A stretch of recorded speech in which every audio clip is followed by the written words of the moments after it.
music isn't enough to make you smile, you'll probably find yourself smiling if you get out around town and drive by one of these billboards. They feature 3 simple words: "You are beautiful." They're on the 33, the 198, other area roadways. So who is behind the movement? We're so excited to welcome the artist Matthew Hoffman. He's in from Chicago. He's with Albright Knox Public Art Curator Aaron Ott in studio with us this morning. Aaron, you came into studio to tell us about this right when they went up over the summer. But Matthew, tell us about where you got the idea for this "You Are Beautiful" campaign.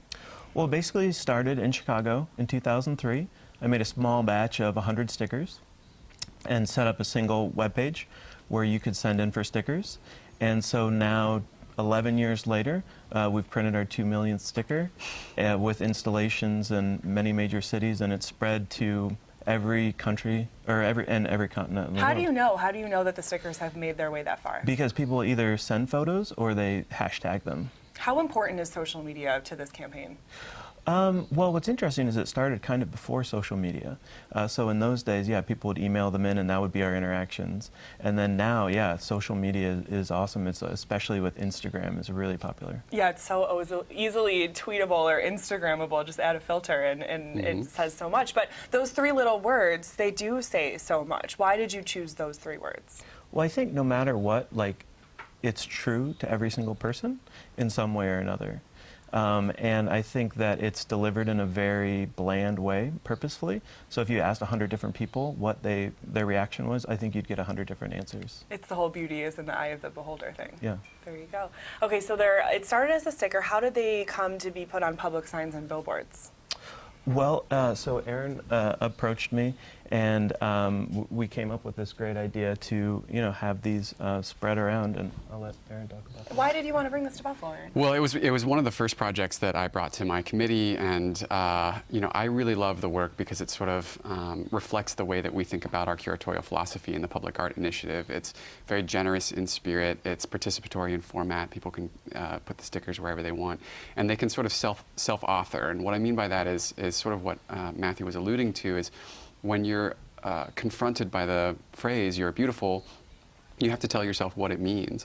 And we've been getting phone calls and emails from parents who tell us that their kids ask us, "Mommy, Daddy, what does 'You Are Beautiful' mean?" And they have to, on the fly, come up with an answer. And whatever that answer is the right answer. And that's what I find so compelling about the work, is that people get to tell themselves about what public art means in their own landscape. What a meaningful conversation. Yeah. I mean, we had Shark Girl come over this summer, but she's probably just launching more curiosity type questions and more playful conversations. But I mean, to really sit down and talk with your child about the meaning of beauty, I mean, that's amazing to think that something that could accomplish that. Yeah, it's wonderful, and it gives people the ability to produce value in their landscape. They see a billboard, they might ignore it, but when a billboard just says "You are beautiful" and it doesn't have any other words on it, it doesn't have any other indicators of why it's there, people have to tell themselves, they have to narrate it themselves, and it's been really gratifying to hear those stories get built in our community. Really, really gratifying. Yeah. Matthew, this isn't your only 3-word project. You have another one called Go For It. Tell us about that one that you're working on.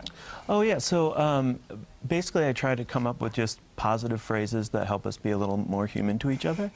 And they're very hashtagable, too. They're very, hashtag Go For It. But what's Go For It? So Go For It was a massive piece that we built down in the Pullman district on the south side of Chicago. And it is sitting in the ruins of it's a historic area. And so it was just the idea of kind of just driving around and in an urban environment just being met with a huge positive message. Wow, where do you get the funding for projects like this? Well, so this one we actually sort of did very DIY. The community sort of came together, and it just doesn't look like something that you would call DIY. How was it DIY? Well, basically, the J.B. Daniel, who lives in Pullman, went around and asked all the community members to sort of pitch in. And so we both pitched in financially and actually making the piece. And so I spent a week down there, and it was a really fun process. And we should say the public art initiatives here in Western New York, they're partially funded by the county. By the county and the city. They're providing a lot of funding for this. This is something that they're really getting behind the effort. Where does it go from here? What's next? Can you tell us? Well, there's a lot coming up, and as I mentioned, we've had the the funding from the county that just got renewed, so we're very thankful to the legislature for that, and we have now the support of the city as well. So we're looking to really do a lot more in the community as the year progresses in 2015. So it's going to be exciting. I find that the an overall theme seems to be like touchable, interactive things. Like the sticker, you can pick up this. Maybe you can't touch the billboard, but you can pick up the sticker and bring it to someone. Shark Girl, you can sit right next to her, Right. take a selfie with her. Is that really important? That physical touch? Yeah, I think that, in an art museum, you're told, not to touch. You're told to be quiet. You're told, that, for example, a painting has a specific narrative. And with a lot of the public art that we're trying to do, we allow that to be really organic, let people touch it, let people get close to it, really produce spaces and places that are not threatening, but really make it approachable and make it so that you can take your kids there, or that it can appeal to a broad audience, and that's what a lot of our public art will be. I mean, Shark Girl is one of our top 10 celebrities at this point in Buffalo. Absolutely. Stay tuned. I did hear that she is in our famous Channel 4 holiday promo this year. I heard she makes an appearance, so she's officially part of the family here. Matthew, you're going to be giving a talk at the Albury Knox tonight. What time is that at? 7 p.m. And what is it going to involve?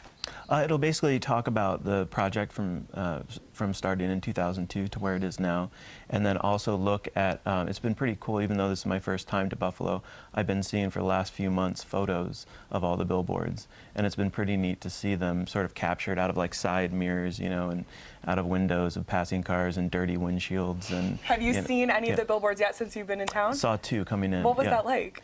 It was pretty cool. To see for Yeah. the first time, to arrive in a new city and see your work already right on the major highway. That's amazing. And the scale of it is really, really fun. Well, thanks Yeah. so much for coming in today. Good luck at you. your talk tonight. Happy holidays to each of you. We're going to take a break, and we're going to toss out to Emily Lenahan. She's standing by with our next, our hashtag of the week.